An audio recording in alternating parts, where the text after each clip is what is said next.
Ok, bon, cette introduction est un peu particulière, mais c'est pas tous les jours que ça arrive. J'ai réussi à récupérer 43 000 $ qui sont à moi, parce qu'il faut le dire, ce sont les miens. PayPal me les a débloqués. Aujourd'hui, je vais vous partager comment j'ai fait mes 5 mois de galère et comment vous allez pouvoir faire la même chose pour votre PayPal. Allez, on passe sur mon bureau, je commence à être un peu fatigué là. Bon, ça c'était une introduction de qualité pour une vidéo particulière, vous l'avez compris, aujourd'hui on va parler d'argent. On va parler de mon argent, l'argent que j'ai pu récupérer qui était bloqué et tenu par PayPal Singapour, je ne suis pas en France, PayPal Singapour qui du coup tenait mon argent, 43 000 $, ce qui tient plus ou moins comme 3 ans et demi de SMIC. Donc j'aime pas trop faire des conversions approximatives, mais vous l'avez compris, j'ai attendu de récupérer mon argent avant de vous faire cette vidéo. Ça fait 5 mois que je suis en discussion infernale et interminable avec eux et j'ai enfin récupéré mon argent. Donc dans cette vidéo, je vais vous expliquer pourquoi je me suis fait bloquer, comment est-ce que vous pouvez éviter de vous faire bloquer, parce que c'est mieux de prévenir. Et dans un troisième temps, je vais vous expliquer comment est-ce que j'ai fait depuis ces 5 derniers mois jusqu'à aujourd'hui pour récupérer mon argent et recevoir le fameux appel de PayPal qui me dit « Grâce à nous, on a pu vous débloquer l'argent, etc. » alors qu'à la base, c'est le nôtre. D'accord? Donc voilà, on va rentrer dans le vif du sujet tout de suite et je vais commencer par la première partie. Donc comment est-ce que c'est arrivé? Pourquoi est-ce que PayPal nous a bloqués? Alors premièrement, il faut savoir, il y a 5 mois, on était sur le Q4, donc dernier quartier de l'année en e-commerce, gros événement et donc du coup beaucoup de ventes. Voilà, on a ouvert un compte PayPal pour une nouvelle entreprise que j'ai ouvert à Singapour. Je ne vis pas à Singapour, mais vous pouvez le faire quand vous n'êtes pas en France. Donc j'ai ouvert une entreprise à Singapour, ouvert mon nouveau compte PayPal. Il faut savoir que PayPal Singapour accepte le dropshipping. Il n'y a pas de souci par rapport à ça. Donc moi j'étais content, je me suis dit super, ils demandent quel est votre chiffre d'affaires mensuel. On a mis 500K plus, on était content, on s'est dit ça y est, on va pouvoir enfin faire du chiffre avec PayPal sans être embêté. Mais ça ne s'est pas passé comme prévu. Première semaine du store, on fait rentrer à peu près 46 000 uniquement sur ce compte PayPal, sachant que je me fais un petit virement également d'un compte en Europe parce que j'avais des ventes à faire passer, etc. Donc une partie de nos shops, vous l'avez compris, on le met sur ce nouveau compte et ça bloque. Ça bloque, donc là du coup on se dit bon, je pense que ça durera quelques semaines, je vais simplement mettre mon identité, je vais mettre tous les papiers qu'ils me demandent, la société, tout est carré et comme ça je vais me débloquer. Sauf que ça ne s'est pas passé comme prévu et je me suis vu au final faire énormément de frais parce que faut payer les commandes, il faut payer les pubs, il faut payer l'équipe, il faut payer tout ça sans pouvoir recevoir une grosse partie de mon argent. Et en même temps, bon ça c'est pas vraiment lié à PayPal, j'avais Stripe Singapour qui m'a également bloqué à peu près 30 000 €. Donc vous l'avez compris, situation financière assez embêtante, mais bon, on n'est pas mort. Donc l'idée par rapport à ça, c'est pourquoi est-ce qu'il y a eu ce blocage? Premièrement, comme je vous l'ai dit, le compte est neuf. Donc quand vous ouvrez un nouveau compte PayPal qui n'a pas trop d'ancienneté, ils vont vous demander des vérifications. Donc premièrement pour l'ouvrir et le valider. Puis quand vous pensez que tout est bon, non, pas tout est bon. En fait, ce qui va se passer, c'est que dès que vous allez recevoir un flux de commandes trop important ou plus important que d'habitude, ils vont vous demander tout un tas de vérifications et c'est là où nous on s'est fait avoir. On a rentré un peu d'argent sur la première semaine d'ouverture, on s'est fait exploser. Donc pour plus de 600 transactions qui sont rentrées sur la première semaine, ils nous ont demandé des tas de justificatifs, c'était assez embêtant, on l'a fait et du coup là on pensait que tout était résolu. Ça ne s'est pas passé comme prévu. En fait, l'idée c'est qu'on est tombé sur un mauvais fournisseur pour 2 produits. On avait 2 fournisseurs différents. C'était 2 fournisseurs qu'on a testés. Parce que des fois, ça nous arrive également de tester de nouveaux fournisseurs en fonction des produits qu'on vend, même si j'ai mes fournisseurs habituels. Donc l'idée c'est ça. Ça s'est mal passé, donc l'importance d'avoir de bons fournisseurs toujours. Et donc du coup, il y a un fournisseur qui nous a envoyé la moitié des commandes sans nous prévenir de quoi que ce soit et l'autre moitié qui a été perdue. Donc premièrement, on a dû rembourser maximum de clients. Et dans un second temps, le deuxième fournisseur, lui, nous a fourni des faux numéros de suivi. Donc il a envoyé vraiment les colis, mais c'était des faux numéros de suivi. Super, sachant que PayPal demande des vrais numéros de suivi. Donc vous l'avez compris, d'un côté on avait un fournisseur qui a fait du travail n'importe comment et un autre qui a fait du travail n'importe comment mais à une échelle un peu différente. Donc il a vraiment envoyé le colis mais il avait mis des faux numéros de tracking. Alors par rapport à ça, qu'est-ce qu'on a dû faire? Eh bien premièrement, on a dû trouver un autre fournisseur pour envoyer les commandes à nouveau afin d'avoir des numéros de suivi qui sont fonctionnels. C'est ce que j'ai fait, c'est ce qui m'a permis de débloquer une partie de tout leur processus de vérification. Il faut savoir qu'ils vous demandent votre identité, les papiers de votre entreprise, les justificatifs, factures d'achat et également des numéros de suivi à jour. C'est ce que j'ai fait et c'était assez embêtant parce que chaque semaine, ils me demandaient de nouveaux numéros de suivi. Donc ça a duré quasiment 5 mois où j'ai dû renvoyer quasi toutes les semaines des commandes, donc de ma poche forcément vu que l'argent était bloqué. Donc PayPal nous a bloqué, Stripe nous avait débloqué entre temps, comme ça vous connectez, vous suivez, mais on avait cette situation avec PayPal. Donc pour résumer, les blocages peuvent venir de 3 choses. 1. Vous n'êtes pas sérieux, vous n'avez pas vérifié votre PayPal et là il ne faut pas chercher, vous n'avez pas le droit de faire ça, donc vous êtes bloqué. 2. Votre fournisseur est mauvais ou alors il n'est pas sérieux à 100% ou alors, encore mieux, parce que c'est ce qui nous est arrivé, il ne sait pas assumer un flot de commandes assez important. Eh bien, ça peut mal se passer avec PayPal. Donc vos fournisseurs sont super importants. Si vous n'avez pas de fournisseur solide, ne mettez pas PayPal, c'est un conseil que je vous donne, sinon vous allez avoir de l'argent bloqué.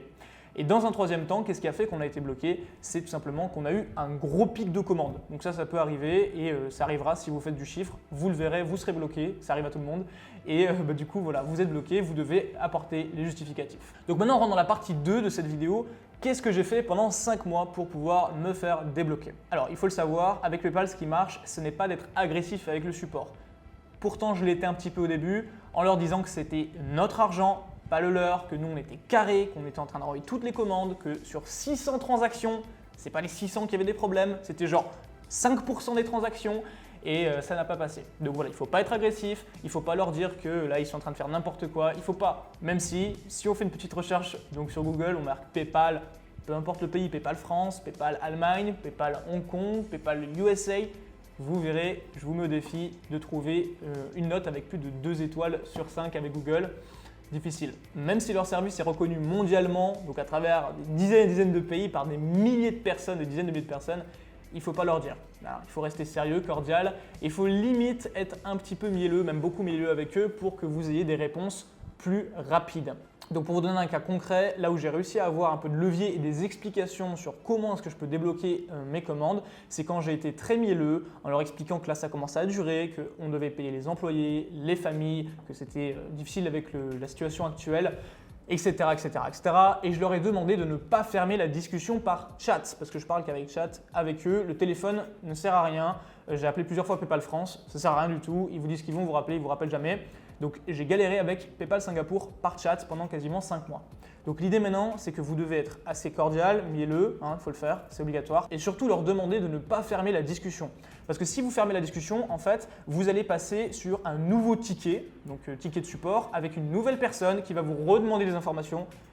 Et ça tourne en rond en fait. C'est le serpent qui se mord la queue, c'est exactement ce qui s'est passé pendant plusieurs mois. Donc là, à partir du moment où je leur ai dit arrêtez de fermer la conversation s'il vous plaît, on aimerait avoir un suivi, on est en train de renvoyer les commandes, dites-nous quoi faire. Et bien là, bizarrement, on avait des réponses un peu différentes et je me suis rendu compte qu'une des commandes entre guillemets, donc transaction qui bloquait le déblocage justement de mes fonds, c'était la transaction que j'ai faite de ce PayPal venant d'Europe à ce PayPal là.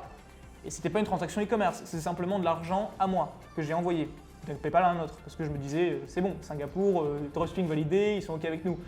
Et cette transaction-là, ce que j'ai dû faire, c'est que dernièrement, là, ça s'est passé il y a 2 semaines, j'ai dû envoyer une lettre vide suivie avec un numéro, donc il m'a coûté 100 € à peu près. Ça fait toujours plaisir, mais bon, c'est pas grand-chose par rapport à ce que j'aurais pu débloquer grâce à ça. J'ai envoyé la lettre chez mon partenaire, il a pu du coup valider le suivi et j'ai pu me faire débloquer mon compte PayPal. Mais ça ne s'est pas passé comme ça, du moins pas aussi simplement. Il y a un élément que j'ai dû faire avant de me faire débloquer, c'était il y a du coup 3 jours et je vous le réserve juste après. Avant qu'on passe à la suite et que je fasse tomber le suspense par rapport à cette fameuse chose que j'ai dite au support, dites-moi en commentaire où vous en êtes avec PayPal. Si les informations que je vous partage, vous allez les appliquer ou non. Le but c'est d'interagir en fait. Le commentaire, ça va faire référencer la vidéo. C'est important. Aussi si vous êtes nouveau, pour ça, vous abonner, un like. Voilà, comme ça on est carré. Et puis on repart dans la vidéo. Il fallait que je fasse ma petite pub par rapport à ma chaîne YouTube. C'est gratuit. Donc maintenant revenons dans le sujet de la vidéo. Vous l'avez compris, le suspense va tomber.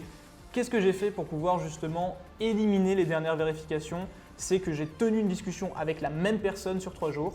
Et je lui ai expliqué la situation familiale que j'avais, le blablabla, c'est important de faire ça, de dire que cet argent j'en ai besoin, que ça fait plus de 5 mois que ça dure.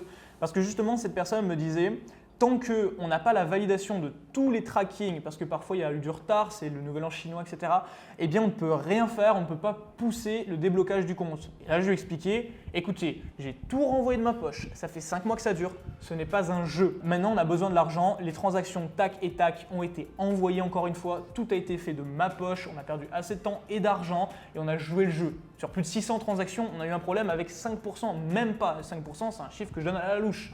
Et tout a été résolu.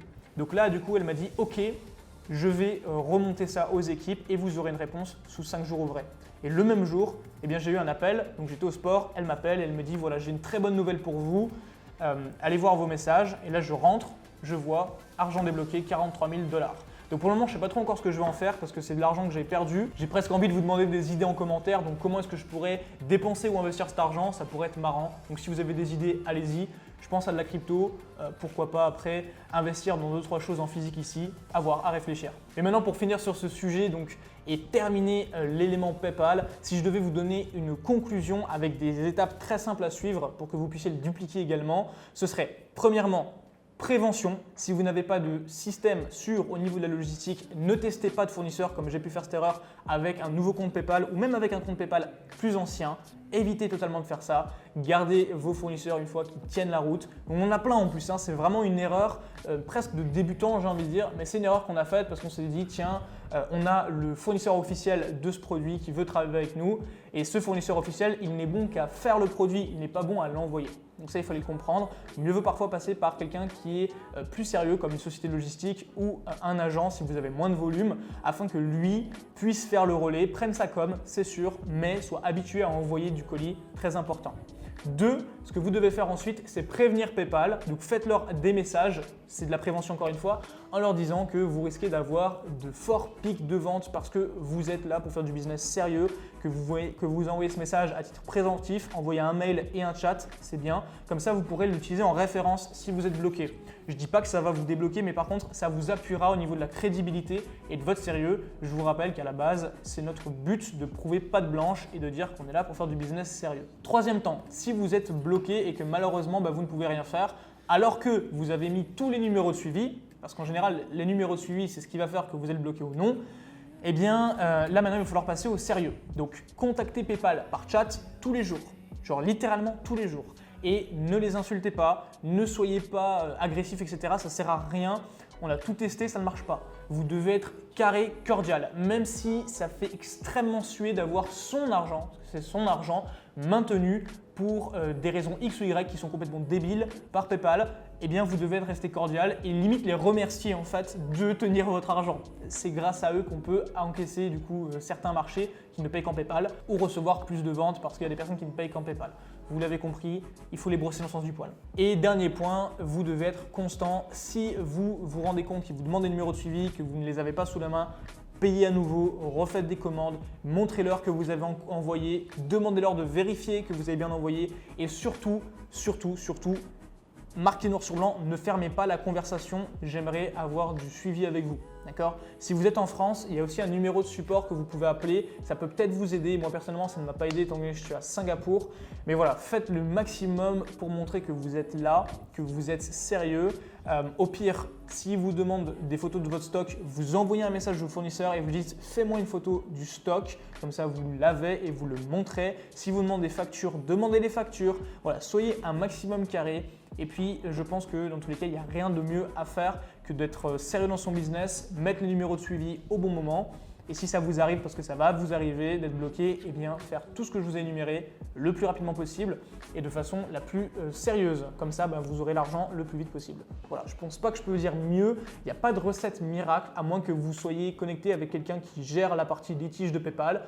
Si vous avez ce contact, on est preneur. Envoyez-nous un rapide mail. Mais sinon, eh bien, vous devez faire ce qu'on a fait. C'est un petit peu embêtant, mais c'est comme ça que ça marche. Bon, c'était une vidéo qui était assez chargée en informations. Je vais aller boire un coup parce que là, je commence un petit peu à fatiguer. Si vous avez des questions ou des situations avec PayPal, dites-les-moi en commentaire. On voit si on peut vous y répondre, vous aider. Si vous souhaitez éliminer le risque d'avoir un maximum de problèmes dans votre business, ça peut arriver, ça arrive souvent, eh bien, vous pouvez vous former. C'est ce que je vous recommande de faire. Donc, vous avez tous les liens en description, gratuits et payants. Donc, payants beaucoup plus avancés, bien sûr. Et si vous souhaitez qu'on vous accompagne personnellement, vous avez également les liens en description.